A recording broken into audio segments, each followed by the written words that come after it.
ಇವತ್ತು ಹರ್ಸೂರಿನಲ್ಲಿ ಈ ಒಂದು ಕರಿಸಿದ್ದೇಶ್ವರ ಕಲ್ಮಠದ ಈ ಒಂದು ಮಠದಲ್ಲಿ ನಡೀತಾ ಇರುವಂತಹ ಈ ಒಂದು ಪುರಾಣ ಕಾರ್ಯಕ್ರಮದ ಪಾವನ ಸಾನ್ನಿಧ್ಯವನ್ನು ವಹಿಸಿಕೊಂಡಿರ್ತಕ್ಕಂಥ ಶತಸ್ಥಲ ಬ್ರಹ್ಮಿ ಕರಿಸಿದ್ದೇಶ್ವರ ಶಿವಾಚಾರ್ಯ ಪೂಜ್ಯರ ಪಾದಗಳಿಗೆ ಹಣೆಮಣಿಯುತ್ತಾ ವೇದಿಕೆ ಮೇಲೆ ಉಪಸ್ಥಿತರಿರ್ತಕ್ಕಂಥ ನನ್ನ ಆತ್ಮೀಯ ಸಹೋದರಿ ಜಯಶ್ರೀ ಮತ್ತಿಮೂಡ್ ಅವರೇ ಹಾಗೂ ಇದುವರೆಗೂ ತಮ್ಮ ಸುಮಧುರ ಕಂಠದಿಂದ ಸಂಗೀತದ ರಸದೌತಣವನ್ನ ಉಣಬಡಿಸಿರ್ತಕ್ಕಂಥ ಸಂಗೀತ ಕಲಾವಿದರೆ, ತಬಲಾ ಕಲಾವಿದರೆ ಹಾಗೂ ನಮ್ಮೆಲ್ಲರಿಗೂ ರೇವಣಸಿದ್ದೇಶ್ವರರ ಪುರಾಣವನ್ನ ಸಾಕ್ಷಾತ್ ರೇವಣಸಿದ್ದೇಶ್ವರ ದರ್ಶನ ಮಾಡಿಸಿದ ಹಾಗೆ ನಮ್ಮೆಲ್ಲರಿಗೂ ಪುರಾಣವನ್ನ ನಮ್ಮ ಮನಸ್ಸಲ್ಲಿ ಅಚ್ಚಳಿಯದೆ ಉಳಿಯೋ ಹಾಗೆ ಹೇಳ್ಕೊಟ್ಟಿರ್ತಕ್ಕಂಥ ಶಾಸ್ತ್ರಿ ಅವರಿಗೂ ಹಾಗೂ ಇಲ್ಲಿ ನೆರೆದಿರ್ತಕ್ಕಂಥ ಸಮಸ್ತ ಹರ್ಸೂರಿನ ಸದ್ಭಕ್ತರೆ, ತಾಯಂದ್ರೆ, ಅಕ್ಕ ತಂಗಿಯಂದ್ರೆ, ಅಣ್ಣ ತಮ್ಮಂದ್ರೆ, ಹಿರಿಯರೇ, ಮುದ್ದು ಮಕ್ಕಳೇ, ನಿಮ್ಮೆಲ್ಲರಿಗೂ ನನ್ನ ಶುಭ ನಮಸ್ಕಾರಗಳು. ಪೂಜ್ಯ ಅಪ್ಪಾಜಿ ಅವರು ನಮ್ಮ ಮನೆಯ ಗುರುಗಳು. ಇವತ್ತೇನಾದ್ರೂ ನಾನು ಸಮಾಜದಲ್ಲಿ ಏನಾದ್ರೂ ಒಂದು ಗೌರವ ಸ್ಥಾನಕ್ಕೆ ಏರಿದ್ದೀನಿ, ಏನಾದ್ರೂ ಒಂದು ಅಲ್ಪ ಸಾಧನೆ ಏನಾದ್ರೂ ಮಾಡಿದ್ದೀನಿ ಅಥವಾ ಸಂಸ್ಕಾರವಂತಳು ಅಂತ ಏನಾದ್ರೂ ಅನ್ಸ್ಕೊಂಡಿದ್ದೀನಿ ಅಂತ ಹೇಳಿದ್ರೆ ಅದಕ್ಕೆ ಹಿಂದೆ ಶಕ್ತಿಯಾಗಿ ಈ ಗುರುಗಳ ಆಶೀರ್ವಾದ ಇದೆ ಅಂತ ನಾನು ಹೇಳಕ್ ಇಷ್ಟಪಡ್ತೀನಿ. ಯಾಕಂತಂದ್ರೆ ನಮ್ಮ ಜೀವನದಲ್ಲಿ ಗುರು ಅನ್ನೋಂಥದ್ದು ಬಹಳ ಮಹತ್ವವಾದ ಸ್ಥಾನ ಇದೆ ಗುರುವಿಗೆ. ನಮ್ಮ ಜೀವನದಲ್ಲಿ ಯಾವತ್ತೂ 3 ಜನರನ್ನ ನಾವು ಮರಿಬಾರ್ದು. ಒಂದು ಜನ್ಮ ಕೊಟ್ಟಿರ್ತಕ್ಕಂಥ ತಾಯಿ, ಇನ್ನೊಂದು ಜೀವನ ತೋರಿಸಿರ್ತಕ್ಕಂಥ ತಂದೆ, ಮತ್ತೊಂದು ತುಂಬಾ ಮಹತ್ವವಾದಂಥದ್ದು ನಮ್ಮ ಜೀವನದುದ್ದಕ್ಕೂ ನಮ್ಮನ್ನ ಮಾರ್ಗದರ್ಶನ ಮಾಡಿಕೊಂಡು ಬದುಕು ಕಲಿಸಿಕೊಟ್ಟಿರ್ತಕ್ಕಂಥ ಗುರುವಿಗೆ ನಾವು ಯಾವತ್ತೂ ಮರಿಬಾರ್ದು. ಅಂಥ ಗುರುವನ್ನ ಪಡೆದುಕೊಂಡಿರ್ತಕ್ಕಂಥ ನಾವೆಲ್ಲರೂ ಧನ್ಯರು ಅಂತ ಹೇಳಕ್ ಇಷ್ಟಪಡ್ತೇನೆ. ಇಂಥ ಗುರುವಿನ ಪಾವನ ಸಾನ್ನಿಧ್ಯದಲ್ಲಿ ನನಗೊಂದು ಗೌರವದ ಸ್ಥಾನ ಕೊಟ್ಟು ಅವಕಾಶ ಕೊಟ್ಟಿರ್ತಕ್ಕಂಥ ಆ ಗುರುಗಳ ಪಾದಗಳಿಗೆ ಮತ್ತೊಮ್ಮೆ ನನ್ನ ಶಿರಸಾಷ್ಟಾಂಗ ಪ್ರಣಾಮಗಳನ್ನು ನಾನು ಸಲ್ಲಿಸ್ತೇನೆ. ಬರ್ತಕ್ಕಂಥ ದಿನಗಳಲ್ಲಿ ಗುರುಗಳ ಆಸೆ ಏನಿದೆ ಅಂತ ಹೇಳಿದ್ರೆ ಈ ಮಠಕ್ಕೆ ಬರ್ತಕ್ಕಂಥ ಎಲ್ಲ ಸದ್ಭಕ್ತರಿಗೆ ಒಂದು ನೆರಳಾಗಿ ಇಲ್ಲಿ ಒಂದಿಷ್ಟು ಇದು ಬರಬೇಕು ಅಂತ ಶೆಡ್ ಬರಬೇಕು ಅಂತ ಹೇಳಿದ್ರು. ಅದು ಗುರುಗಳು ತಮಗಾಗಿ ಹೇಳಲಿಲ್ಲ, ಈ ಮಠಕ್ಕೆ ಬರ್ತಕ್ಕಂಥ ಈ ಎಲ್ಲ ಸದ್ಭಕ್ತರಿಗೆ ಆನಂದವಾಗಿ ಕೂತ್ಕೊಂಡು ಈ ಮಠದಲ್ಲಿ ನಡೀತಾ ಇರುವಂತ ಎಲ್ಲ ಕಾರ್ಯಕ್ರಮವನ್ನ ಅವರಿಗೆ ಅದರಿಂದ ಉಪಯೋಗ ಮಾಡಿಕೊಳ್ಳಿ ಅನ್ನೋ ಕಾರಣಕ್ಕೆ, ಕೂಡ್ಲಿಕ್ಕೆ ಒಳ್ಳೆ ವ್ಯವಸ್ಥೆ ಆಗ್ಬೇಕು ಅನ್ನೋ ಕಾರಣಕ್ಕೆ ಇಲ್ಲಿ ಈ ಒಂದು ಶೆಡ್ ಮಾಡಬೇಕು ಅನ್ನೋಂಥ ವಿಚಾರವನ್ನ ವ್ಯಕ್ತಪಡಿಸಿದ್ರು.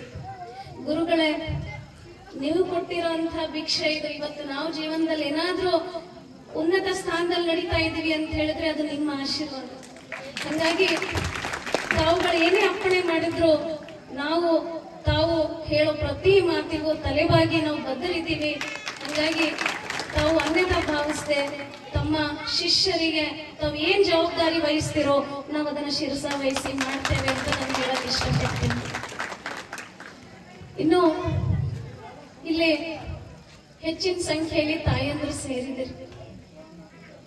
ಅದಕ್ಕೆ ಒಂದೆರಡು ನಿಮ್ಮ ಮಾತುಗಳನ್ನ ನಿಮ್ ಜೊತೆ ಹಂಚ್ಕೊಳಕ್ ಇಷ್ಟಪಡ್ತೇನೆ. ಹೆಣ್ಣು ಅಂತ ಹೇಳಿದ್ರೆ ಸಂಸಾರದ ಕಣ್ಣು ಅಂತ ಹೇಳ್ತಾರೆ. ಯಾಕೆ? ಹೆಣ್ಣು ಯಾವತ್ತೂ ಅಬಲೆ ಅಲ್ಲ. ಇವತ್ತು ನೋಡ್ರಿ, ಎತ್ರ ನಾರ್ಯಸ್ತು ಪೂಜಂತೆ ರಮಂತೆ ತತ್ರ ದೇವತಾ. ಎಲ್ಲೆಲ್ಲಿ ಹೆಣ್ಣನ್ನ ಗೌರವಿಸಲ್ಪಡ್ತೇವೋ ಅಲ್ಲಿ ದೇವತೆಗಳು ವಾಸ ಮಾಡ್ತಾರೆ ಅಂತ ಹೇಳ್ತಾರೆ. ಹಾಗಾದ್ರೆ ಹೆಣ್ಣನ್ನ ಒಂದು ರೀತಿಯಲ್ಲಿ ದೇವತೆ ಅಂತಾನೆ ಕರೆದಿದ್ದಾರೆ. ಒಂದು ಸಮಾಜ ನಿರ್ಮಾಣ ಆಗ್ಬೇಕು ಅಂತ ಹೇಳಿದ್ರೆ ಪುರುಷನ ಪಾಲು ಎಷ್ಟಿದೆಯೋ ಅಷ್ಟೇ ಒಬ್ಬ ಮಹಿಳೆ ಪಾಲು ಕೂಡ ಇದೆ. ಇವತ್ತಿನ ಇಂಥ ಒಂದು ಸಮಾಜ, ಈ ದೇಶದಲ್ಲಿ ನಾವು ಹೆಣ್ಣಾಗಿ ಹುಟ್ಟಿದೀವಿ ಅಂತ ಹೇಳಿದ್ರೆ ಬಹಳ ಅದೃಷ್ಟವಂತರು ನಾವು ಅಂತ ತಿಳ್ಕೋಬೇಕು. ಯಾಕಂತಂದ್ರೆ ನಮ್ಮ ದೇಶ, ನಮ್ಮ ಸಮಾಜದಲ್ಲಿ ನಮ್ಮ ದೇಶದ ಸಂಸ್ಕಾರ ಎಂಥದ್ದು ಅಂತ ಹೇಳಿದ್ರೆ ಹೆಣ್ಣಿಗೆ ತಾಯಿ ಸ್ಥಾನವನ್ನ ಕೊಟ್ಟಿರ್ತಕ್ಕಂಥದ್ದು ನಮ್ಮ ದೇಶ. ಇಂಥ ದೇಶದಲ್ಲಿ ಹೆಣ್ಣಾಗಿ ಹುಟ್ಟಿದ್ರೆ ಅವಳು ಮುಂದೆ ಬೆಳೀತಾ ಬೆಳೀತಾ ಮಗಳಾಗಿ, ಹೆಂಡತಿಯಾಗಿ, ಅತ್ತೆಯಾಗಿ, ಸೊಸೆಯಾಗಿ ಎಲ್ಲ ರೀತಿಯ ಜವಾಬ್ದಾರಿಗಳನ್ನು ನಿರ್ವಹಿಸ್ತಕ್ಕಂಥ ಆ ಎಲ್ಲ ಒಂದು ಶಕ್ತಿ ಅಂತಾನೆ ಹೇಳ್ಬೋದು ನಾವು. ಅಂಥ ಒಂದು ಸಂಸಾರದಲ್ಲಿ ನಾವು ಒಂದು ಮಗಳನ್ನ ಮದುವೆ ಮಾಡಿಕೊಟ್ರೆ ಆ ಒಂದು ಸಂಸಾರವನ್ನು ಎಷ್ಟು ಸೊಗಸಾಗಿ ಅವಳು ನಡೆಸ್ಕೊಂಡು ಹೋಗ್ತಾಳೆ ಅಂತ ಹೇಳಿದ್ರೆ, ತನ್ನ ಜವಾಬ್ದಾರಿಯನ್ನ ಹೆಂಡತಿಯಾಗಿ, ಅತ್ತೆಯಾಗಿ, ಸೊಸೆಯಾಗಿ ಎಲ್ಲಾ ರೀತಿಯಿಂದಲೂ ಆ ಮನೆಯನ್ನ ಅಚ್ಚುಕಟ್ಟಾಗಿ ಗಂಡನ ಕೆಲಸಗಳಲ್ಲಿ ಪಾಲ್ದಾರಳಾಗ್ತಾಳೆ. ಮಕ್ಕಳ ಭವಿಷ್ಯಕ್ಕಾಗಿ ದುಡಿತಾಳೆ. ಅತ್ತೆ ಮಾವಂದರಿಗೆ ಮಗಳಾಗಿ ಸೇವೆಯನ್ನ ಮಾಡ್ತಾಳೆ. ಇಂಥ ಎಲ್ಲವೂ ಶಕ್ತಿ ಇರ್ತಕ್ಕಂಥದ್ದು ಒಂದು ಹೆಣ್ಣಲ್ಲಿ ಮಾತ್ರ. ಅದಕ್ಕೆ ಒಂದು ಮಾತು ಹೇಳ್ತಾರೆ, ಪ್ರತಿಯೊಬ್ಬ ಯಶಸ್ವಿ ಪುರುಷನ ಹಿಂದೆ ಒಬ್ಬ ಹೆಣ್ಣು ಇರ್ತಾಳೆ, ಮಹಿಳೆ ಇರ್ತಾಳೆ ಅಂತಕ್ಕಂಥ ಮಾತು ಬರುತ್ತೆ. ಯಾಕೆ ಮಾತು ಹೇಳ್ತಾರೆ? ಒಂದು ಹೆಣ್ಣಲ್ಲಿ ಇರ್ತಕ್ಕಂಥ ಆ ಒಂದು ತಾಳ್ಮೆ, ಸಂಯಮ, ಆ ಕ್ಷಮತೆ, ಆ ಪ್ರೀತಿ, ಆ ವಾತ್ಸಲ್ಯ ಇದೆಲ್ಲವೂ ಒಂದು ಗಂಡಿನಲ್ಲಿ ಇರ್ಲಿಕ್ಕೆ ಸಾಧ್ಯ ಇಲ್ಲ. ಅದಕ್ಕೆ ತಾಯಂದ್ರೆ ನೀವ್ಯಾರು ಸಾಮಾನ್ಯರಲ್ಲ. ಪ್ರತಿಯೊಂದು ಹೆಣ್ಣಲ್ಲಿ ಒಂದು ಅದ್ಭುತವಾದಂತ ಶಕ್ತಿ ಇದೆ, ಆ ತಾಳ್ಮೆ ಇದೆ, ಆ ಪ್ರೀತಿ ಇದೆ. ನೋಡಿ, ನಮ್ಮ ದೇಶದಲ್ಲಿ ಹರಿತಾ ಇರ್ತಕ್ಕಂಥ ಎಷ್ಟೊಂದು ನದಿಗಳಿಗೆ ಹೆಣ್ಣಿನ ಸ್ಥಾನವನ್ನು ಕೊಟ್ಟಿದ್ದಾರೆ. ಗಂಗೆ, ತುಂಗೆ, ಭದ್ರೆ, ಕಾವೇರಿ, ನರ್ಮದಾ, ಭಾಗೀರಥಿ. ಅದೇ ರೀತಿ ಇವತ್ತು ನಾವು ನಡೆದಾಡ್ತಕ್ಕಂಥ ಈ ಭೂಮಿ ಏನಿದೆಲ್ಲ ಇದಕ್ಕೆ ಭೂತಾಯಿ ಅಂತ ಕರೀತಾರೆ. ಅಷ್ಟೇ ಅಲ್ಲ, ಇವತ್ತು ಒಂದು ಹಸುವನ್ನ ಕೂಡ ಗೋಮಾತೆ ಅಂತ ಕರೀತಾರೆ. ಅಷ್ಟೇ ಅಲ್ಲ, ನಮಗೆ ಧನ ಧಾನ್ಯ ವಿದ್ಯೆಯನ್ನ ಕೊಡ್ತಕ್ಕಂಥ ಆ ಎಲ್ಲ ದೇವತೆಗಳು ಕೂಡ ಲಕ್ಷ್ಮೀ, ಸರಸ್ವತಿ ಇವರು ಕೂಡ ಹೆಣ್ಣು ತಾನೆ. ಹಾಗಾಗಿ ನಾವಿವತ್ತು ತಿಳ್ಕೋಬೇಕಾಗಿದೆ, ಅಂಥ ಎಲ್ಲ ಶಕ್ತಿ ಇರ್ತಕ್ಕಂಥ ಹೆಣ್ಣು ನಾವು ಇವತ್ತು ಸಂಸಾರದ ಕಣ್ಣಾಗಿ ನಾವು ಇವತ್ತು ಈ ಸಮಾಜವನ್ನ ತಗೊಂಡು ಹೋಗ್ಬೇಕಾಗಿದೆ. ಸಂಸಾರದ ಕಣ್ಣು ಅಂದ ತಕ್ಷಣ ಒಂದು ಸಣ್ಣದ ಒಂದು ಜೋಕ್ ನೆನಪು ಬರುತ್ತೆ. ಮಾತು ಸಂಸಾರ ಕೆಡಿಸ್ತದಂತ, ಮಾತು ಸಂಸಾರನ ಕೂಡಿಸ್ತದಂತ. ಹಂಗ ಒಂದ್ಸಲ ಏನಾಗಿತ್ತಪ್ಪ ಅಂದ್ರ, ಒಬ್ಬ ಗಂಡ ಏನ್ ಮಾಡ್ದ ಅಂದ್ರ ಒಬ್ಬ ಜ್ಯೋತಿಷಿ ಬಲ್ಲಿ ಹೋಗಿ ಆ ಜ್ಯೋತಿಷಿಗೆ ಹೇಳದ್ನಂತ, ಏನ್ ಮಾಡಂದ್ರಿ ಶಾಸ್ತ್ರಿಗಳೇ, ನನ್ ಮನ್ಯಾಗ ಸ್ವಾದನೇ ಹತ್ತವಲ್ದು ಊಟ, ಏನು ಅಡಿಗೆ ಮಾಡ್ತಾಳೋ ನನ್ನ ಹೆಂಡತಿ, ನನಗ್ ಒಟ್ಟ ಸ್ವಾದನೇ ಇಲ್ಲ ನೋಡ್ರಿ ಅಂತ ಹೇಳದ್ನಂತ. ಅದಕ್ಕ ಜ್ಯೋತಿಷಿ ಅಂದ್ರಂತ, ಹೌದಪ್ಪ ಖರೆ ಅದ, ಆದ್ರೆ ಈ ಜ್ಯೋತಿಷಿನಾಗ ಇದಕ್ಕೇನು ಪರಿಹಾರ ಇಲ್ಲ ಅಂತ ಹೇಳಿದ್ರಂತ. ಅದಕ್ಕೆ ಅವ ಅಂದಂತ, ಇಲ್ಲ ನೀವು ಮತ್ತ ಚಲೋ ನೋಡ್ರಿ, ನನಗ್ ಸ್ವಾದನೇ ಇಲ್ಲ, ಒಟ್ಟ ನಿನ್ನ ಏನು ಮಾಡಿ ಹಾಕ್ತಾಳೋ ನನ್ನ ಹೆಂಡತಿ ಗೊತ್ತಿಲ್ಲ ಅಂತ. ಮತ್ತ ಶಾಸ್ತ್ರಿಗಳು ಹೇಳ್ತಾರ, ಇಲ್ಲಪ್ಪ ಇದಕ್ಕೆ ಏನೇನೋ ನಮ್ ಜ್ಯೋತಿಷನೇ ಪರಿಹಾರ ಇಲ್ಲ ಅಂತ ಹೇಳಿದ್ರ. ಆದ್ರೆ ಒಂದು ಮಾತು ಹೇಳ್ತೀನಿ, ಒಂದು ಪರಿಹಾರ ಹೇಳ್ತೀನಿ. ಏನಪ್ಪ ಅಂತಂದ್ರ, ನೀನ್ ಹೆಂಡತಿ ಏನೇ ಅಡಿಗೆ ಮಾಡಿ ಹಾಕಲ್ಲ, ನೀ ಬಹಳ ರುಚಿ ಅದ ಅಂತ ಹೇಳಿ ಇಷ್ಟ ಅಂದ ಬಿಡು ಸಾಕು, ನೋಡು ನಿನ್ ಸಂಸಾರ ಹೆಂಗ ಓಡ್ತೈತಿ ಅಂತ ಹೇಳಿದ್ರಂತ. ಅದಕ್ಕ ಆಯ್ತ್ರಿ ಶಾಸ್ತ್ರಿಗಳೇ ಅಂತ ಮನಿಗ್ ಹೋಗಿ ಊಟಕ್ಕೆ ಕುಂತ ಹೆಂಡತಿ ತಂದು ತಾಟನ್ಯಾಗ ಹೋಳಿಗೆ ನೀಡಿದ್ಲ. ಅದಿನ್ನ ಬಾಯಾಗ ತುತ್ತನು ಇಟ್ಟಿಲ್ಲ, ಬಹಳ ರುಚಿ ಅದ ಅಂತ ಅಂದ್ಬಿಟ್ಟನ. ಅವಾಗ ಹೆಂಡತಿ ಒಂದ್ ರಿಮ್ ಅಂತ ಬಿಟ್ಲಂತ. ಅಲ್ಲ, ದಿನ ನಾನು ನಿನಗ ಅಡಿಗೆ ಮಾಡಿ ಹಾಕ್ತೀನಿ, ದಿನ ಸ್ವಾದ ಇಲ್ಲ ನಾವ, ಇವತ್ತು ಬಾಜು ಮನೆಯಾಗಿ ಹೋಳಿಗೆ ತಂದು ಕೊಟ್ಟಾಳ, ರುಚಿ ಹತ್ಲಿಗತ್ತದೇನ ಅಂತ ಕೇಳಿದ್ವಿ. ಹಂಗ ಸಂಸಾರ ಒಳಗ ಮಾತು ಮನೀನು ಕೆಡಿಸ್ತದ, ಮಾತು ಮನೀನು ಜೋಡಿಸ್ತದ. ಅದಕ್ಕ ಸಂಸಾರದ ಕಣ್ಣಾಗಿರಂತ ನಾವೆಲ್ಲ ಹೆಣ್ಣು ಮಕ್ಕಳು ನಾವು ನಮ್ಮ ಮಾತು ಹೆಂಗಿರ್ಬೇಕಂದ್ರ ನಮ್ಮ ಮನಿ ಮುಂದೆ ಹೋಗಂಗಿರ್ಬೇಕೆ ಹೊರತ ಮನಿ ಮುರಿದು ಬೀಳಂಗಿರ್ಬಾರ್ದು ಅಂತ ಹೇಳೋದಷ್ಟೇ. ಇನ್ನು ಹೆಣ್ಣು ಮಕ್ಕಳು ಇವತ್ತು ನೋಡ್ರಿ, ತೊಟ್ಟಿಲ್ಲ ತೂಗುವ ಕೈ ಜಗತ್ತನ್ನೇ ಆಳಬಲ್ಲದು ಅನ್ನೋಂಥ ಮಾತು ಎಷ್ಟು ಅಕ್ಷರಶಃ ಸತ್ಯ ಅಂತ ಹೇಳಿದ್ರ ನಾವು ಪ್ರತಿನಿತ್ಯ ನೋಡ್ತಾ ಇದೀವಿ. ಇವತ್ತು ನಮ್ಮ ಹೆಣ್ಮಕ್ಳು ಅಡಿಗೆ ಮನೆಯಲ್ಲಿಂದ ಚಂದ್ರನ್ ತನಕ ಹೋಗಿ ಮುಟ್ಟಿ ಬಂದಂಥವ್ರು ಇದ್ದಾರೆ. ನಮ್ಮ ಮತ್ತೆ ಎಷ್ಟು ಜನ ಡಾಕ್ಟರ್ ಆಗ್ಯಾರ, ಎಷ್ಟು ಜನ ಇಂಜಿನಿಯರ್ ಆಗ್ಯಾರ, ಎಷ್ಟು ಜನ ಇವತ್ತು ನ್ಯಾಯಾಧೀಶರಾಗ್ಯಾರ, ಎಷ್ಟು ಜನ ಟೀಚರ್ ಆಗ್ಯಾರ, ಎಷ್ಟು ಜನ ಸೈಂಟಿಸ್ಟ್ ಆಗ್ಯಾರ, ಎಷ್ಟು ಜನ ರಾಜಕಾರಣಿಗಳಾಗ್ಯಾರ, ಎಷ್ಟು ಜನ ಇವತ್ತು ಕ್ರೀಡಾಪಟುಗಳಾದಾರ, ಸಂಗೀತ ಕ್ಷೇತ್ರನಾಗ ಸಾಧನೆ ಮಾಡಿದಾರ. ಇನ್ನ ಯಾವ್ಯಾವ ತಗೋತಾರೆ ಎಲ್ಲದ್ರೊಳಗ ಹೆಣ್ಣು ಮಕ್ಕಳು ಅದಾರ. ಅಣ್ಣ ತಮ್ಮದವ್ರು ಯಾರು ಸಿಟ್ಟಾಗ್ಬಾರ್ದು, ನೀವು ಅದೇರಿ. ಆದ್ರ ಸ್ವಲ್ಪ ನಮ್ ಹೆಣ್ಮಕ್ಳು ಜಾಸ್ತಿ ಯಾರಂತ ಅವ್ರಿಗೆ ಹೇಳಕತ್ತೀವಿ. ಹಂಗ ಏನಾಯ್ತಪ್ಪ ಅಂತಂದ್ರ ಒಂದ್ಸಲ ಹಿಂಗ ಗಂಡ ಹೆಂಡತಿ ಮಾತಾಡ್ಕೊಂಡ್ ಕುಂತಿದ್ರಂತ. ಅವಾಗ ಹೆಂಡತಿ ಅಂದ್ಲಂತ, ಗಂಡ ಕೇಳಿದ್ಲಂತ, ರೀ ನಮ್ಮಿಬ್ರಾಗ ಹೆಚ್ಚು ಧೈರ್ಯವಂತರು ಯಾರ ಅಂತ ಕೇಳಿದ್ಲಂತ. ಅದಕ್ಕ ಗಂಡ ಅನ್ನಂತ, ದಪ್ಪ ಮೀಸಿ ಇದ್ದು ಅಂತ ತಿರುಗ್ಕೋತ ಹೇಳದ್ನಂತ, ನಾನೇ ಹೆಚ್ಚಿಗೆ ಧೈರ್ಯವಂತ ಅಂತ ಹೇಳಿದ್ನಂತ. ಅದಕ್ಕೆ ಹೆಂಡತಿ ಅಂದ್ಲಂತ, ಹೌದಾ, ಹಂಗಾರ ನನಗ್ ನೋಡ್ಲಿಕ್ಕೆ ಬಂದಾಗ ನೀವು 10 ಮಂದಿ ಬಂದಿದ್ರಿ, ಮುಂದೆ ನನ್ನ ಎಂಗೇಜ್ಮೆಂಟಿಗೆ 100 ಮಂದಿ ಕರ್ಕೊಂಡ್ ಬಂದಿದ್ರಿ, ಮುಂದೆ ನನ್ನ ಲಗ್ನಾಗ 2,000 ಮಂದಿ ಬಂದಿದ್ರಿ, ಆದ್ರೆ ನಂದು ಲಗ್ನ ಆದ್ಮೇಲೆ ನಿಮ್ ಮನೆಗ್ ನಾವ್ ಒಬ್ಬಾಕಿನೇ ಬಂದಿನಲ್ಲ ಅಂತಂದ್ಲಂತ. ಅಂದ್ರ ಸುಮ್ಮನೆ ತಮಾಷೆಗೆ ಹೇಳ್ದೆ ನಿಮಗ, ಆದ್ರ ಧೈರ್ಯಶಾಲಿನೂ ಹೆಣ್ಣದಾಳ. ಅದಕ್ಕ ತಾಯಂದ್ರೆ ಜೀವನದಾಗ ಎಂಥದೇ ಸಮಯ ಬರ್ಲಿ, ಎಂಥದೇ ನಿಮಗ ತ್ರಾಸ ಬರ್ಲಿ, ದಯಮಾಡಿ ಧೈರ್ಯ ಕೆಡಬೇಡ್ರಿ. ನಿಮ್ಮ ಆತ್ಮಸ್ಥೈರ್ಯ, ಆತ್ಮಬಲ ನಿಮ್ಮಲ್ಲಿದ್ರ ಮತ್ತ ನೀವು ಬಿದ್ರು ಎದ್ದು ನಡೆಯಂತ ಶಕ್ತಿ ನಿಮ್ಮಲ್ಲದ. ಅದಕ್ಕ ಇವತ್ತ ನಮ್ಮ ಮನೆಯೊಳಗ, ನಮ್ಮ ಸಮಾಜದಾಗ ಗಂಡ ದಾರಿ ತಪ್ಪಿದ್ರು, ಮಕ್ಕಳ ದಾರಿ ತಪ್ಪಿದ್ರು, ಅವ್ರೆಲ್ಲರಿಗೆ ತಿದ್ದಿ ಮತ್ತ ದಾರಿ ತರುವಂತ ಕೆಲಸ ನಿಮ್ಮದದ. ಅಂತ ಹೆಣ್ಣು, ಅಂತ ಸಂಸಾರದ ಕಣ್ಣು ನೀವು ಆಗ್ಬೇಕು ಅಂತ ನಾನು ಬಯಸ್ತೇನೆ. ನೋಡ್ರಿ, ನಾವು ಯಾರೇನೇ ಶಾಶ್ವತವಾಗಿ ಬಂದವರಲ್ಲ. ನಾವು ತಿಳ್ಕೊಂಡಿವಿ, ನಾ ಇಷ್ಟು ದೊಡ್ಡ ಮನಿ ಕಟ್ಟಿನಿ, ಇದು ನನ್ನ ಮನಿ ಅಂತ ಹೇಳ್ತೀವಿ, ಹಂಗ ಹೇಳ್ತೀವಿಲ್ಲ ನಾವು.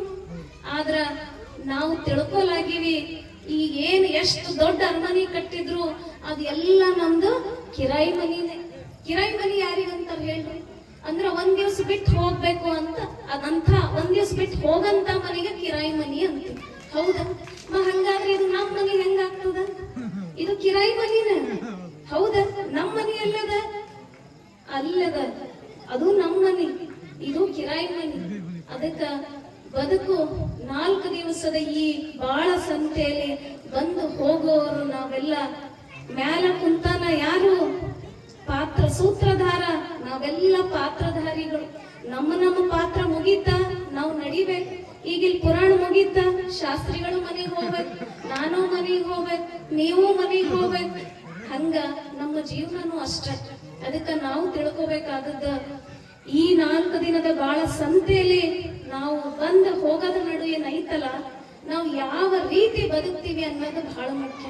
ಎಷ್ಟು ವರ್ಷ ಬದುಕಿದ್ದೀವಿ ಅನ್ನೋದಲ್ಲ, ಯಾವ ರೀತಿ ಬದುಕ್ತೀವಿ ಅನ್ನೋದು. ಅದಕ್ಕ ಒಂದು ಮಾತು ಹೇಳ್ತಾರೆ, ಈ ಭೂಮಿಗೆ ಬಂದಾಗ ಉಸಿರಿತ್ತು, ಈ ಭೂಮಿಗೆ ಬಂದಾಗ ಉಸಿರಿತ್ತು, ಆದ್ರ ಹೆಸರಿರ್ಲಿಲ್ಲ. ನಮಗ್ ತೊಟ್ಲಾಗ ಹಾಕಿದ್ಮೇಲೆ ಹೆಸರಿರ್ತಾರಲ್ಲ. ಈ ಭೂಮಿಗೆ ಬಂದಾಗ ಉಸಿರಿತ್ತು, ಆದ್ರ ಹೆಸರಿರ್ಲಿಲ್ಲ. ಈ ಭೂಮಿಲಿಂದ ಹೋಗ್ಬೇಕಾದ್ರ ಉಸಿರಿರಂಗಿಲ್ಲ, ಆದ್ರ ಹೆಸರಿರ್ತದ. ಅಂತ ಹೆಸರು ನಾವು ಗಳಿಸ್ಬೇಕು. ನಮ್ಮ ಉಸಿರು ನಿಂತ ಮೇಲೂ ನಮ್ಮ ಹೆಸರು ಎಲ್ಲರ ಬಾಯಾಗ ಇರಬೇಕು ಅಂತಂದ್ರ ನಾವು ಯಾವ ರೀತಿ ಬದುಕ್ತೀವಿ ಅನ್ನೋಂಥದ್ದು ಬಹಳ ಮುಖ್ಯ. ಒಂದು ಸಲ ಏನಾಯ್ತಂತ, ಈ ಹೂವ ಈಗೆಲ್ಲ ಹಾರ ತುರ ಎಲ್ಲ ಹಾಕಿದ್ವಲ್ಲ, ಆ ಹೂವ ಏನ್ ಮಾಡ್ತಂತ ಭಗವಂತಗ ಕೇಳ್ತಂತ. ಏನಂತ?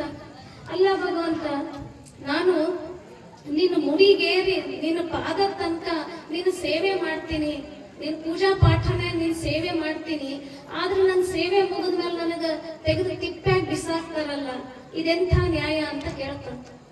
ಅವಾಗ ಭಗವಂತ ಹೇಳದ್ನಂತ, ನೋಡು ಹೂವೆ, ಈ ಭಗವಂತನ ಸೃಷ್ಟಿ ಒಳಗ ಎಲ್ಲರಿಗೆ ಒಂದೇ ನ್ಯಾಯ ಅದ, ನಿನಗೊಂದು ಮತ್ತೊಬ್ಬರಿಗೊಂದು ಇಲ್ಲ. ಯಾಕಂತಂದ್ರ ಇಲ್ಲಿ ಮನುಷ್ಯನು ಹುಟ್ಟಿ ಬಂದು ಈ ಸಮಾಜನಾಗ ಅಥವಾ ಒಬ್ಬ ಶಿಷ್ಯನಾಗಿ ಗುರುಗಳ ಸೇವೆ ಮಾಡ್ತಾನ, ಮಗನಾಗಿ ತಂದೆ ತಾಯಿ ಸೇವೆ ಮಾಡ್ತಾನ, ಅಥವಾ ಒಬ್ಬ ಮಾನವನಾಗಿ ಸಮಾಜ ಸೇವೆ ಮಾಡ್ತಾನ. ಕೊನೆಗೊಂದು ದಿನ ಅವನು ಮಣ್ಣಲ್ಲಿ ಮಣ್ಣಾಗ್ತಾನ. ಹಂಗಾಗಿ ಇಲ್ಲಿ ನಾವೇನು ಹುಟ್ಟಿ ಬಂದೀವಿ, ಜನ್ಮ ತಗೊಂಡು ಬಂದೀವಿ ಅಂತಂದ್ರ ನಮ್ಮ ಏನು ಜವಾಬ್ದಾರಿ, ನಮ್ಮ ಪಾತ್ರ ಏನದಲ್ಲ ಅದನ್ನ ನಾವು ಅಚ್ಚುಕಟ್ಟಾಗಿ ಮುಗಿಸಿ ಆ ಭಗವಂತ ಒಪ್ಪಿಸಿ ನಾವಿಲ್ಲಿಂದ ಹೋಗ್ಬೇಕಾಗಿದೆ. ಅದಕ್ಕ ತಿಳ್ಕೋಬೇಕಾದದ್ದು ಬಹಳಷ್ಟದ. ನಾವೆಲ್ಲ ಭ್ರಮೆ ಒಳಗೆ ಬದುಕ್ಲಿಗತ್ತೀವಿ. ಇವತ್ತ ಎಲ್ಲವೂ ಇದು ನಂದು, ಅದು ನಂದು, ಇವ್ರ ಜೊತೆ ಸಿಟ್ಟು, ಅವ್ರ ಜೊತೆ ಮುನಿಸು, ಇವ್ರ ಜೊತೆ ಜಗಳ, ಯಾಕ್ರಿ ಬೇಕಿದೆಲ್ಲ? ಹೌದಾ? ಇರೋ 4 ದಿವಸ ಪ್ರೀತಿ ವಿಶ್ವಾಸ ನಿಂತಿದ್ರ ಆ 4 ದಿನ ಹೆಂಗ್ ಹೋಗ್ತಾವಂತಾನೆ ನಮಗ್ ಗೊತ್ತಾಗಂಗಿಲ್ಲ. ಅದಕ್ಕ ತಾಯಂದ್ರೆ ಇವತ್ತು ನಮ್ಮ ಮಕ್ಕಳಿಗೆ ಒಳ್ಳೆ ಸಂಸ್ಕಾರವನ್ನ ಕೊಡುವಂತ ತಾಯಂದ್ರಾಗ್ರಿ, ಒಳ್ಳೆ ದೇಶ ಪ್ರೇಮವನ್ನ ಬೆಳೆಸ್ತಕ್ಕಂಥ ತಾಯಂದ್ರಾಗ್ರಿ, ರಾಷ್ಟ್ರ ಭಕ್ತಿಯನ್ನ ಬೆಳೆಸ್ತಕ್ಕಂಥ ತಾಯಂದ್ರಾಗ್ರಿ. ಯಾಕಂತಂದ್ರ ಇವತ್ತೆಲ್ಲ ಹೆಂಗಾಗ್ಬಿಟ್ಟದ, ಫೇಸ್ಬುಕ್, ಇನ್ಸ್ಟಾಗ್ರಾಮ್ ಇವೆಲ್ಲ ಬಂದ್ಬಿಟ್ಟು ಏನಾಗ್ಯಾವ ಅಂತಂದ್ರ ನಮ್ಮ ಲಕ್ಷ್ಯ ಮಕ್ಕಳ ಕಡೆಗಿಲ್ಲ. ನಮ್ದು ಎಲ್ಲದ ಫೇಸ್ಬುಕ್ನಾಗದ, ಇನ್ಸ್ಟಾಗ್ರಾಮ್ನಾಗದ. ಆದ್ರೆ ಇವತ್ ನಮ್ ತಾಯಂದ್ರು ಹರ್ಸೂರಾಗಿ ಇವತ್ತೆಲ್ಲ ಧಾರಾವಾಹಿ ಬಂದ್ ಮಾಡಿ ಬಂದ್ ಕುಂತಾರಂದ್ರ ನಂಗೆ ಬಹಳ ಖುಷಿ ಆಗಿದೆ. ಇಲ್ಲಾಂದ್ರ ಇಷ್ಟೊತ್ತಿಗೆ ಧಾರಾವಾಹಿ ಮುಂದ್ ನಡೀತಿದ್ದು. ಹೌದಿಲ್ಲ ತಾಯಿ? ಅದಕ್ಕ ನಮ್ಮ ಮಕ್ಕಳಿಗೆ ನಾವು ಯಾರಾಗ್ಬೇಕಪ್ಪ, ನಮ್ಮ ಮಕ್ಕಳಿಗೆ ಮುಂದ ಒಬ್ಬ ರೋಲ್ ಮಾಡೆಲ್ ಅನ್ನೋಂಥ ವ್ಯಕ್ತಿತ್ವ ಯಾರಾಗ್ಬೇಕಂತ ಹೇಳಿದ್ರ ಯಾರೋ ಹೀರೋಯಿನ್ಗಳಲ್ಲ, ಯಾರೋ ಕ್ರಿಕೆಟ್ ಆಡೋಂಥವ್ರಲ್ಲ. ಯಾರಾಗ್ಬೇಕು ನಮ್ಮ ಮಕ್ಕಳಿಗೆ ಆದರ್ಶ ವ್ಯಕ್ತಿ, ಮಾದರಿ ವ್ಯಕ್ತಿ ಅಂತ ಹೇಳಿದ್ರ ನಮ್ಮನ್ನ ಹಗಲು ರಾತ್ರಿ ಚಳಿ ಮಳಿ ಗಾಳಿ ಅನ್ನದೇನೆ ನಮ್ಮ ದೇಶದ ಗಡಿ ಭಾಗದಲ್ಲಿ ನಿಂತು ನಮ್ಮನ್ನ ಕಾಯ್ತಾ ಇರುವಂತ ಸೈನಿಕರು ಇವತ್ತು ನಮ್ಮ ಮಕ್ಕಳಿಗೆ ಮಾದರಿ ಆಗ್ಬೇಕು. ನೋಡಿ ತಾಯಂದ್ರೆ, ಅವರು ಇವತ್ತು ಗಡಿ ಭಾಗದಲ್ಲಿ ನಿಂತ್ಕೊಂಡಿದ್ದಾರೆ. ಅಲ್ಲಿ ಎಷ್ಟು ಮೈನಸ್ ಒಳಗ ಚಳಿ ಅದನ್ನು ನಮಗ್ ಗೊತ್ತಿಲ್ಲ. ನಾವಿಲ್ಲಿ ಆರಾಮಾಗಿ ಬೆಚ್ಚಗ ಕುಂತು ಪುರಾಣ ಕೇಳಲಿಕ್ಕತ್ತೀವಿ. ಅವರಲ್ಲಿ ತಮ್ಮ ಪ್ರಾಣವನ್ನೇ ಪಣಕ್ಕಿಟ್ಟು ಇಡೋ ಕಾರಣಕ್ಕೆ ಇವತ್ತು ನಾವಿಲ್ಲಿ ನೆಮ್ಮದಿಯಾಗಿ ಉಸಿರಾಡ್ತಾ ಇದ್ದೀವಿ. ಅಂಥ ಸೈನಿಕರು ನಮ್ಮ ಮಕ್ಕಳಿಗೆ ಮಾದರಿ ವ್ಯಕ್ತಿ ಆಗ್ಬೇಕು. ಅಷ್ಟೇ ಅಲ್ಲ, ಇನ್ನು ಚಳಿ ಮಳಿ ಗಾಳಿ ಅನ್ನೋದೇನೆ ಒಬ್ಬ ರೈತ ಹೊಲದಲ್ಲಿ ದುಡಿತಾನ, ಅವ ಹೊಟ್ಟಿಗೆ ತಿಂತಾನೋ ಇಲ್ಲೋ ಗೊತ್ತಿಲ್ಲ, ಆದ್ರೆ ನಮ್ಮ ಹೊಟ್ಟೆ ಅಂತ ತುಂಬಿಸ್ತಾನಲ್ಲ, ಅಂಥ ರೈತ ಇವತ್ತ ನಮ್ಮ ಮಕ್ಕಳಿಗೆ ರೋಲ್ ಮಾಡೆಲ್ ಆಗ್ಬೇಕು. ಯಾವಾಗ ನಮ್ಮ ಆಲೋಚನೆಗಳು ಬದಲಿ ಆಗ್ತಾವಲ್ಲ, ಅವಾಗ ಮಾತ್ರ ನಮ್ಮ ಜೀವನ ಸುಧಾರ್ಲಿಕ್ಕೆ ಸಾಧ್ಯ ಇದೆ. ಯಾಕಂತಂದ್ರ ಎಷ್ಟು ದಿವಸ ಶಾಸ್ತ್ರಿಗಳು ಪುರಾಣ ಹೇಳಿದ್ರು ಅದು ಉಪಯೋಗ ಎಂದ ಆಗ್ತದಂದ್ರ ನೀವು ಎಂದ ಅದನ್ನ ತಿಳ್ಕೊಂಡು ನಡಿಲಿಕ್ಕೆ ಚಾಲು ಮಾಡ್ತೀರಲ್ಲ, ಅವತ್ತ ಸಾಕ್ಷಾತ್ ರೇವಣ ಸಿದ್ದೇಶ್ವರ ದರ್ಶನದ ಜೊತೆಗ ನಿಮ್ಮ ಸಾಕ್ಷಾತ್ಕಾರನೂ ಆಗ್ತದ. ಅದಕ್ಕೆ ಈ ಪೂಜ್ಯರು ಏನೋ ಇಂಥ ಕಾರ್ಯಕ್ರಮಗಳೇನು ನಡೆಸ್ತಾರಲ್ಲ, ಇದೆಲ್ಲ ಈ ಸಮಾಜದವರಿಗಾಗಿನೇ, ನಿಮ್ಮಂಥವ್ರಿಗಾಗಿನೇ, ನಿಮ್ಮ ಬದುಕಿಗೆ ದಾರಿ ತೋರಿಸ್ಲಿಕ್ಕಾಗಿನೇ ಅಂತದನ್ನ ನೀವು ಮರಿಬಾರ್ದು. ಯಾಕಂತಂದ್ರ ನಾವು ಸ್ವಲ್ಪ ವಿಚಾರ ಮಾಡ್ಬೇಕು. ನಾವೆಲ್ಲ ಇವತ್ತ ಸಂಸ್ಕಾರಸ್ಥರಿದ್ದೀವಿ, ಹೌದಾ? ನಮ್ ಚಿಂತೆ ಏನದ್ ಹೇಳ್ರಿ, ಇಲ್ಲಿ ಕುಂತೀವಿ ಖರೆ, ನನ್ ಗಂಡ ಬಂದು ಕುಂತಾರ, ಇಲ್ಲ ನನ್ ಗಂಡ ಇಲ್ಲೇ ಹನ, ಮಕ್ಕಳೆಲ್ಲೆಲ್ಲ ಓಡಾಡ್ಲತ್ತವ, ಮಕ್ಕಳು ಇಲ್ಲೇ ಅವ, ಯಾರ್ಯಾರ ಗಂಡಗ್ ಮನ್ಯಾಗ ಬಿಟ್ಟು ಬಂದಾರ, ಚಿಂತಿನಾಗ ಹಾರ, ಗಂಡ ಮನೆಗ್ ಬಂದರೋ ಏನು, ಅಡಿಗೆ ಮಾಡ್ಬೇಕೋ ಏನು. ಆದ್ರ ನಾವೆಲ್ಲ ಏನ್ ಚಿಂತೆ ಮಾಡ್ಲಿಕ್ಕತ್ತೀವಿ? ನಮ್ ಸಂಸಾರ, ನನ್ನ ಗಂಡ, ನನ್ನ ಮಕ್ಕಳು. ಆದ್ರ ಒಂದ್ ಸಲ ಈ ಪೂಜ್ಯ ಗುರುಗಳವ್ರ ಹತ್ರ ನೋಡ್ರಿ, ಅವರು ಇಲ್ಲಿ ಕೂತಾರ ಅಂತಂದ್ರ ಅವ್ರಿಗೆ ಯಾವ್ದು ಇಲ್ಲ ತಾಯಿ, ಅವ್ರಿಗೆ ಸಮಾಜಕ್ಕ ಮಗನಾಗಿ ಬಂದ ನಿಮ್ಮೆಲ್ಲ ತಾಯಂದ್ರದ, ನಿಮ್ಮೆಲ್ಲ ತಂದೆಯವರ ಒಂದು ಸೇವೆಗಾಗಿ ಅವ್ರು ಬಂದು ನಿಂತಾರ. ಅವ್ರಿಗೆ ಇರೋದೇನು ಚಿಂತಿ? ಹಗಲಾದ್ರ ರಾತ್ರಿ ಆದ್ರ ಈ ನನ್ನ ಸದ್ಭಕ್ತರು, ಈ ನನ್ನ ತಂದೆ ತಾಯಿಗಳು, ಇವ್ರು ಚಲೋ ಬಾಳಿ ಬದುಕಬೇಕು, ಇವ್ರು ಚಲೋ ದಾರಿ ಒಳಗ್ ನಡಿಬೇಕು, ಈ ಸಮಾಜಕ್ಕೆ ಚಲೋದಾಗ್ಬೇಕು, ಇವ್ರ ದುಶ್ಚಟಗಳ ನನಗ ಜೋಳಿಗೆ ಹಾಕ್ರಿ ಅಂತ ಅವ್ರು ಕೇಳ್ತಾರೆ ಹೊರತು ನಿಮ್ಮಿಂದ ಯಾವ್ದು ಬಂಗಾರ ಕೊಡ್ರಿ, ಬೆಳ್ಳಿ ಕೊಡ್ರಿ ಅಂತ ಅವ್ರು ಯಾವತ್ತೂ ಕೇಳಿಲ್ಲ ತಾಯಿ. ಅದಕ್ಕೆ ನಾವು ಅರ್ಥ ಮಾಡ್ಕೋಬೇಕು, ಇಂಥ ಪೂಜ್ಯರಿಗೆ ನಾವು ಪಡೆದೀವಿ ಅಂತ ಹೇಳಿದ್ರ ನಮ್ಮಷ್ಟು ಪುಣ್ಯವಂತರು ಇನ್ ಯಾರು ಇಲ್ಲ ಈ ಭೂಮಿ ಮ್ಯಾಲ. ಅದಕ್ಕ ಹೇಳ್ದ ನೋಡ್ರಿ, ನಾವೆಲ್ಲ ಏನಂತೀವಿ, ನನ್ನ ಮಗ ಇಂಜಿನಿಯರ್ ಆಗ್ಬೇಕು, ನನ್ನ ಮಗ ಡಾಕ್ಟರ್ ಆಗ್ಬೇಕು, ನನ್ನ ಮಗ ನೌಕರಿ ಮಾಡ್ಬೇಕು, ನನ್ನ ಮಗ ಗಳಿಸ್ಬೇಕು, ನನ್ನ ಮಗ ಮನೆಗ್ ಪಗಾರ ತರ್ಬೇಕಂತೀವಿ. ಆದ್ರ ಒಂದ್ ಸಲ ವಿಚಾರ ಮಾಡ್ಬೇಕು, ಇಂಥ ಪೂಜ್ಯರನ್ನ ಹೆತ್ತಿರುವಂತ ತಂದೆ ತಾಯಿಗಳು ಅವ್ರು ಯಾವ್ದನ್ನ ಬಯಸ್ಲಿಲ್ಲ, ನನ್ನ ಮಗ ಈ ಸಮಾಜದ ಮಗನಾಗಿ ಈ ಸಮಾಜ ಬೆಳಕು ಕೊಡ್ಲಿ ಅಂತ ಬಯಸಿದ್ರಲ್ಲ, ಅಂಥ ತಂದೆ ತಾಯಿಗಳನ್ನ ನಾವು ಮತ್ತೆ ಇಲ್ಲಿ ಈ ವೇದಿಕೆಯಲ್ಲಿ ನೆನೆಸ್ಕೊಳ್ಬೇಕಾಗ್ತದ. ಅದಕ್ಕ ತಾಯಿ ಅಂದ್ರೆ ಬಹುಶಃ ನಾನು ಜಾಸ್ತಿ ಸಮಯ ತಗೊಂಡಂತ ಅನ್ಸುತ್ತೆ. ಅದಕ್ಕೆ ತಾಯಂದ್ರು ನಾವು ಎಲ್ಲಿ ತನಕ ನಮ್ಮ ವಿಚಾರ ಬದಲಿ ಆಗಂಗಿಲ್ಲ, ನಾವ್ ಯಾವತ್ತೂ ಉದ್ಧಾರ ಆಗಂಗಿಲ್ಲ. ಕೊನೆಯದು ಇನ್ನೊಂದ್ ಸಣ್ಣ ಕತ್ತಿ ಹೇಳ್ತೀನಿ, ಹೇಳ್ಬೋದಾ? ಯಾಕೋ ತಾಯಂದ್ರು ಹೇಳ್ಬೋದಮ್ಮ? ಒಂದು ಮನಿ ಒಳಗ ಎಲ್ಲ ಊಟಕ್ಕೆ ಕುಂತಿದ್ರಂತ. ಊಟಕ್ಕೆ ಕುಂತಾಗ ಆ ಮನೆಯಾಗಿನ ಸೊಸಿ ಎಲ್ಲರಿಗೆ ಊಟ ಬಡಿಸ್ಲಿಕತ್ತಿದ್ಲಂತ. ಗ್ಲಾಸ್ ಒಳಗ್ ನೀರ್ ತುಂಬಿಟ್ಟಿದ್ಲಂತ. ಅಂತ ಟೈಮ್ನಾಗ ಏನಾಯ್ತಪ್ಪ ಅಂದ್ರ ಆ ಸೊಸಿ ಕಾಲ್ ಕಟ್ಟಿ ನೀರ್ ಗ್ಲಾಸ್ ನನ್ ಚೆಲ್ತಂತ. ಅವಾಗ ಅತ್ತೆ ಅದಕ್ಕೆ ಏನಂದ್ಲಂತ, ಈಕೀಗಿ ಸೊಸಿಗಿ ಕಣ್ಣು ತಲೆ ಮೇಲೆ ಬಂದಾವ, ಅದಕ್ಕ ನೆಲನೇ ಕಾಣಲಾಗ್ಯದಕ್ಕೀಗಿ ಅಂತ ಬೈದ್ಲಂತಕಿ. ಅವತ್ತಿನ ದಿನ ಮುಗೀತ. ಮರ್ದಿನ ಆ ಮನೆಗೆ ಮಗಳು ಬಂದ್ಲಂತ. ಆ ಮಗಳು ಬಂದ ಆಕಿ ಹಿಂಗೆ ಮನೆಯಾಗೆಲ್ಲರೂ ಊಟ ಕುಂತಾಗ ಆಕಿನೂ ಊಟ ಬಡಿಸ್ಲಿಕತ್ತಿದ್ಲಂತ. ಅವಾಗ ಮತ್ತ ಗ್ಲಾಸ್ನಾಗ ನೀರ್ ತುಂಬಿಟ್ಟಿದ್ರಂತ. ಅವಾಗ ಮತ್ತ ಗ್ಲಾಸ್ ಆ ಮಗಳದ ಕಾಲು ತಟ್ಟಿ ಆ ಗ್ಲಾಸ್ನಾಗ ನೀರ್ ಚೆಲ್ತಂತ. ಅವಾಗ ಹಿಂದಿನ ದಿನ ಬೈದಿದ್ಲಲ್ಲ ಸೊಸಿಗೆ ಅತ್ತಿ, ಇವತ್ತ ಅದೇ ಅತ್ತಿ ಏನಂದ್ಲಂತ, ಮಗಳಂತೆ ನೀರ್ ಚೆಲ್ಲಿತ್ತಲ್ಲ ಏನಂದ್ಲಂದ್ರ, ಈ ಮನ್ಯಾಗಿ ನಾವ್ ಬುದ್ಧಿನೇ ಇಲ್ಲ, ಎಲ್ಲಂದ್ರಲ್ಲಿ ಕಾಲಾಗೆ ಗ್ಲಾಸ್ ಇರ್ತಾವ ಅಂತಂದ್ಲಂತ. ಅಂದ್ರ ವಿಚಾರ ಮಾಡ್ಬೇಕಾದಂಥದ್ದು ಏನಪ್ಪಾ ಅಂತ ಹೇಳಿದ್ರ, ಹಿಂದಿನ ದಿನ ಅತ್ತಿ ತನ್ನ ಸೊಸಿಗೆ ಆಡಿದ ಮಾತೇ ಬೇರೆ, ಇವತ್ತಿನ ದಿನ ಅದೇ ಅತ್ತಿ ತನ್ನ ಮಗಳಿಗೆ ಆಡಿದ್ದು ಮಾತೇ ಬೇರೆ. ಅದಕ್ಕ ಎಲ್ಲಿ ತನಕ ನಾವು ಅತ್ತೆಯನ್ನ ಅಮ್ಮನಾಗಿ ಕಾಣಂಗಿಲ್ವೋ, ಎಲ್ಲಿ ತನಕ ನಾವು ಸೊಸೆಯನ್ನ ಮಗಳು ಅಂತ ನಾವು ಭಾವಿಸಂಗಿಲ್ವೋ, ನಾವು ಹೆಣ್ಮಕ್ಳು ಯಾವತ್ತೂ ಉದ್ಧಾರ ಆಗಂಗಿಲ್ಲ. ಅದಕ್ಕ ತಾಯಂದ್ರೆ ನನಗ ಏನಂತಾರ, ಸುಮ್ಮನೆ ನಿಮಗೇನೋ ಖುಷಿ ಮಾಡಿ ಹೋಗಕ್ ಬರಂಗಿಲ್ಲ. ಇದ್ದದನ್ನ ಇದ್ದಂಗ ಹೇಳಿ ಹೋಗಾಕಿ ನಾವ್ ಹಿಂದೆ ನೀವು ಬೈಕೊಂಡ್ರು ಪರವಾಗಿಲ್ಲ. ಯಾಕಂತಂದ್ರ ನಾವಿನ್ ಯಾವತ್ತ ಹೆಣ್ಮಕ್ಳು ಮುಂದೆ ಬರೋದು, ಯಾವತ್ತು ಹೇಳ್ರಿ? ಅದಕ್ಕೆ ಈ ಶಾಸ್ತ್ರಿಗಳ ಪುರಾಣನಾಗ ಹೇಳಿದ್ರು, ಹೆಣ್ಣಿಗೆ ಹೆಣ್ಣೆ ವೈರಿ ಅಂತ ಹೇಳಿದ್ರು. ಅದು ನಾವು ಬರುವಂತಹ ದಿನಗಳನ್ಯಾಗ ಅದು ಸುಳ್ಳು ಅಂತ ನಾವು ಮಾಡಿ ತೋರಿಸ್ಬೇಕು. ಅವ್ರು ಹೇಳಿದ ಅಕ್ಷರಶಃ ನಿಜ.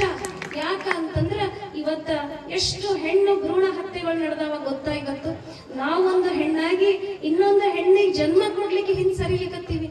ಇವತ್ತು ಆ ಹೆಣ್ಣು ನಮಗ್ ಬೇಡ ಅಂತ ಹೇಳಿ ಅತ್ತಿ ಕಾಟ ಕೊಡ್ತಾಳ, ಗಂಡ ಕಾಟ ಕೊಡ್ತಾನ. ಆದ್ರ ಅತ್ತಿ ಕೊಡ್ತಾಳಲ್ಲ, ಅಲ್ಲಿ ವಿಚಾರ ಮಾಡ್ಬೇಕು. ಅಕ್ಕಿ ಒಂದು ಹೆಣ್ಣಾಗಿ ಇನ್ನೊಂದು ಹೆಣ್ಣು ಬೇಡ, ಅವಳಿಗೆ ಒಂದು ಚಲೋ ಮುದ್ದಿನ ಸೊಸೆ ಬೇಕಂತ.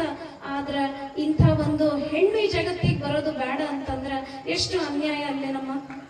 ಅದಕ್ಕ ಹೆಣ್ಣಾಗಿ ನಾವು ಇನ್ನೊಂದು ಹೆಣ್ಣನ್ನ, ಅವಳು ನನ್ನಂಗೆನೆ ನನ್ನ ಮನೆ ಮಗಳು, ಅವಳು ನನ್ನಂಗೆನೆ ಒಬ್ಳು ಅಂತ ನಾವು ಯಾವತ್ತ ತಿಳ್ಕೊತೀವಲ್ಲ, ಅವತ್ತು ನಾವು ನಮ್ಮ ಹೆಣ್ಣಿನ ಜೀವನ ಪಾವನ ಆಗ್ತದ ಅಂತ ಹೇಳ್ತಾ, ತಾಯಂದ್ರು ಇಷ್ಟೊತ್ತು ನನ್ನ ಮಾತನ್ನ ಕೇಳಿರ್ತಕ್ಕಂಥ ನಿಮ್ಮೆಲ್ಲ ತಾಯಂದ್ರ ಪಾದಗಳಿಗೆ ನಾನು ನಮಸ್ಕಾರ ಮಾಡ್ತಾ, ಈ ಒಂದು ವೇದಿಕೆಯಲ್ಲಿ ನನಗೆ ಗುರುಗಳು ಈ ಮಠಕ್ಕೆ ಬರೋದು ಅಂತ ಹೇಳಿದ್ರ ಅದು ಹೆಣ್ಮಕ್ಳಿಗೆ ತವ್ರ ಮನೆಗೆ ಬಂದಷ್ಟೇ ಖುಷಿ. ಯಾಕಂತಂದ್ರ ಇಂಥ ಮಠಗಳು ಇರೋದು ಕಾರಣಕ್ಕೇನೆ ಇವತ್ತಿನ್ನೂ ನಮ್ಮ ಸಮಾಜದಲ್ಲಿ ಸಂಸ್ಕಾರ ಉಳಿದದ, ಸಂಪ್ರದಾಯಗಳು ಇನ್ನೂ ಉಳ್ಕೊಂಡವ.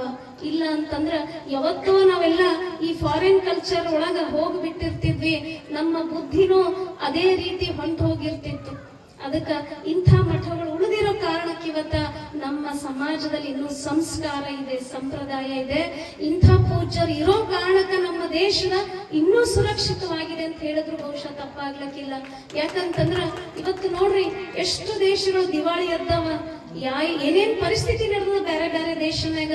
ಆದ್ರ ಎಂಥ ಕೊರೋನಾ ಬಂದ್ರು ಕೂಡ ಬೇರೆ ದೇಶನಾಗ ಪರಿಸ್ಥಿತಿ ಹೆಂಗಂತಂದ್ರ ಹಿಂಗ ನೊಣ ಸತ್ತು ಬಿದ್ದಂಗ ಅಲ್ಲಿ ಜೀವಗಳು ಎಲ್ಲೆಂದ್ರಲ್ಲಿ ಸತ್ತು ಬೀಳ್ಲಿಕತ್ತಿದ್ರು, ಜನ ಸಾಯ್ತಾ ಇದ್ರು.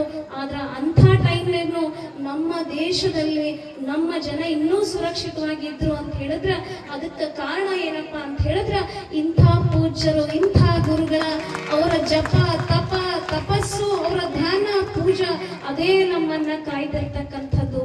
ಅದಕ್ಕ ಅತಿ ಹೆಚ್ಚಿನ ಇಂಥ ಸಂತರು, ಇಂಥ ಗುರುಗಳು ಇವರನ್ನ ಪಡೆದಿರ್ತಕ್ಕಂಥ ನಾವೆಲ್ಲರೂ ಧನ್ಯರು ಅಂತ ಹೇಳ್ತಾ, ನಾವು ಇಂಥ ಪೂಜ್ಯರನ್ನ ಪಡೆದಿರುವಂತಹ ನಾವೇ ಧನ್ಯರು.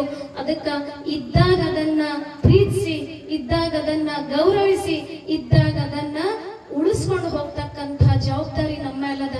ಇಂಥ ಪೂಜ್ಯರು ಅದಾರ, ನಮಗ್ ಸಿಕ್ಕಾರ ಅಂತ ಹೇಳಿದ್ರ ನಾವು ಅದನ್ನ ಜೋಪಾನ ಮಾಡ್ಬೇಕಾಗಿರ್ತಕ್ಕಂಥದ್ದು ನಮ್ಮ ನಿಮ್ಮ ಜವಾಬ್ದಾರಿ. ಇಂಥ ಮಠದ ಏನೇ ಒಂದು ಕೆಲಸ ಕಾರ್ಯ ನಡೀತದ ಅಂತ ಹೇಳಿದ್ರೆ ಅದು ನಾವು ಯಾರೋ ಒಬ್ಬರ ಒಂದು ಅವರಿಗಾಗಿ ಅಲ್ಲ, ಅದು ಇಡೀ ಸಮಾಜಕ್ಕಾಗಿ ಅನ್ನೋದನ್ನ ನಾವು ಮರಿಬಾರ್ದು. ನಾವು ಎಲ್ಲೆಲ್ಲೋ ಖರ್ಚು ಮಾಡ್ತೀವಿ, ಏನೇನೋ ದುಶ್ಚಟಗಳಿಗೆ ನಾವು ದುಡ್ಡನ್ನ ಹಾಕ್ತೀವಿ. ಆದ್ರ ಇಂಥ ಮಠಗಳ ವಿಷಯ ಬಂದಾಗ ದಯಮಾಡಿ ನಿಮ್ಮಲ್ಲಿ ಕೈ ಜೋಡಿಸಿ ವಿನಂತಿ ಮಾಡ್ತೇನೆ, ಯಾರು ಇನ್ನೊಂದು ವಿಚಾರ ಮಾಡ್ದೇನೆ ನಿಮ್ಮಿಂದ ನಿಮ್ಮ ಭಕ್ತಿ ನಿಮ್ಮ ಶಕ್ತಿಗೆ ಅನುಗುಣವಾಗಿ ಎಷ್ಟಾಗುತ್ತೋ ಅಷ್ಟು ನೀವು ದಾನವಾಗಿ ಕೊಡಿ. ಅಂಥ ಕರಿಸಿದ್ದೇಶ್ವರ ಯಾವತ್ತೂ ನಿಮ್ಮನ್ನ ಕಾಪಾಡ್ತಾನೆ, ಇಂಥ ಗುರುಗಳ ಆಶೀರ್ವಾದ ಯಾವತ್ತೂ ನಿಮ್ಮ ಮೇಲೆ ಇರ್ತದೆ ಅಂತ ಹೇಳ್ತಾ, ನಾವು ಬಂದು ಹೋಗೋದ್ರ ನಡು ಏನಾದ್ರು ಒಳ್ಳೆ ಕೆಲಸ ಮಾಡ್ಲಿಕ್ಕೆ ಅವಕಾಶ ಸಿಕ್ಕಾಗ ದಯಮಾಡಿ ತಾಯಿ ಅಂದ್ರೆ ಅದು ತನು ಮನ ಧನ ಯಾವುದೇ ಇರ್ಲಿ ಅದಕ್ಕೆ ಯಾವತ್ತೂ ಹಿಂಜರಿಬೇಡಿ. ಯಾಕಂತಂದ್ರೆ ಅವಕಾಶಗಳು ಜೀವನದಲ್ಲಿ ಮತ್ತೆ ಮತ್ತೆ ಬರಂಗಿಲ್ಲ. ಕೆಟ್ಟದು ಮಾಡ್ಲಿಕ್ಕೆ ಪ್ರತಿ ಕ್ಷಣ ಅವಕಾಶ ಅದ, ಆದ್ರೆ ಒಳ್ಳೇದು ಮಾಡ್ಲಿಕ್ಕೆ ಬಹಳ ಕಮ್ಮಿ ಅವಕಾಶಗಳು ಸಿಗ್ತಾವ. ಅದಕ್ಕ ಈ ಒಂದು ಇಲ್ಲೇನು ಶೆಡ್ ಆಗ್ಬೇಕಾಗ್ಯದ, ಅದಕ್ಕ ನಿಮ್ಮೆಲ್ಲ ತಾಯಂದ್ರ ಅಳಿಲ ಸೇವೆ ಅದ್ರಲ್ಲಿ ಇರ್ಲಿ, ಅದ್ರ ಜೊತೆ ನಂದು ಇರ್ತದ ಅಂತ ಹೇಳ್ತಾ ಇಂಥ ಕಾರ್ಯಕ್ಕೆ ನಾವೆಲ್ಲ ಕೈ ಹಾಕೋಣ. ತಾಯಂದ್ರೆ ಈ ಒಂದು ಪೂಜ್ಯರು ಅಂತ ಹೇಳಿದ್ರ ನಮ್ಮನ್ನ ಇವ್ರ ತಂದೆ ತಾಯಿಗಳನ್ನ ನಮ್ಮನ್ನ ನಮಗ್ ಒಪ್ಸಿದಾರೆ, ಸಮಾಜಕ್ಕೆ ಒಪ್ಸಿದ್ದಾರೆ ಅಂತ ಹೇಳಿದ್ರ ನೀವುಗಳೇ ಇವತ್ತು ತಂದೆ ತಾಯಿ ಸ್ಥಾನಗಳಲ್ಲಿ ಇದ್ದಿರ್ತಕ್ಕಂಥವ್ರು. ಈ ಮಗನನ್ನ ಉಳಿಸ್ಕೊಂಡು ಬೆಳೆಸ್ಕೊಂಡು ಈ ಮಠ ಇನ್ನೂ ಬೃಹನ್ ಮಠ ಆಗ್ಬೇಕಾದ್ರ ನಿಮ್ಮೆಲ್ಲರ ಜವಾಬ್ದಾರಿ ಪಾತ್ರ ಬಹಳ ದೊಡ್ಡದಿದೆ ಅಂತ ಹೇಳ್ತಾ, ನನಗೆ ಈ ಒಂದು ವೇದಿಕೆಯಲ್ಲಿ ಪೂಜ್ಯ ಗುರುಗಳು ಇಂಥ ಒಂದು ಗೌರವ ಸ್ಥಾನವನ್ನು ಕೊಟ್ಟಿದ್ದು ಇದು ಬಹಳ ನನ್ನ ಪುಣ್ಯದ ವಿಷಯ ಅಂತ ಹೇಳ್ತೇನೆ.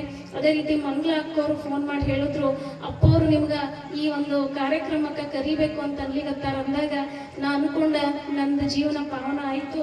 ಯಾಕಂತಂದ್ರ ನಾವೇನೇ ಜೀವನದಾಗ ನನ್ನ ಹಂತವಾಗಿ ನಾನು ಏನೇ ಬೆಳಿತೀನಿ ಅಂತ ಹೇಳಿದ್ರ ಈ ಗುರುಗಳ ಆಶೀರ್ವಾದ ಇಲ್ಲದೆ ನಾನು ಮುಂದೆ ಹೋಗ್ಲಿಕ್ಕೆ ಆಗಂಗಿಲ್ಲ. ಅಂತ ಆಶೀರ್ವಾದ ತಗೊಳ್ಳಂತ ಸಮಯ ಮತ್ತೆ ಬಂದದ ಅಂತಂದ್ರ ನಾನು ಎಷ್ಟೊತ್ತಾದ್ರೂ ಇಲ್ಲೇ ಕುಂತು ಹೋಗ್ತೀನಿ ಅಂತ ಹೇಳಿ ಇವತ್ತು ಈ ಕಾರ್ಯಕ್ರಮಕ್ಕೆ ಬಂದೀನಿ.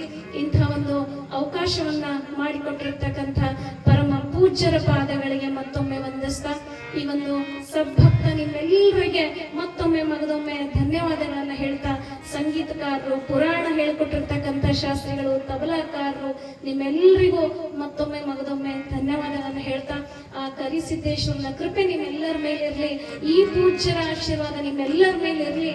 ಈ ಹರಸೂರು ಗ್ರಾಮಕ್ಕೆ, ಈ ಊರಿಗೆ ಎಲ್ಲವೂ ಒಳ್ಳೇದಾಗ್ಲಿ, ಒಳ್ಳೆ ಬೆಳೆ ಆಗ್ಲಿ, ಸಮೃದ್ಧಿ ಆಗ್ಲಿ, ಮಳೆ ಆಗ್ಲಿ ಅಂತ ನಾನು ಹರಿಸ್ತಾ ಆಶಯಿಸ್ತಾ ನಾನು ನನ್ನ ಮಾತನ್ನು ಮುಗಿಸ್ತೇನೆ. ಎಲ್ರಿಗೂ ಒಳ್ಳೇದಾಗ್ಲಿ. ಜೈ ಹಿಂದ್.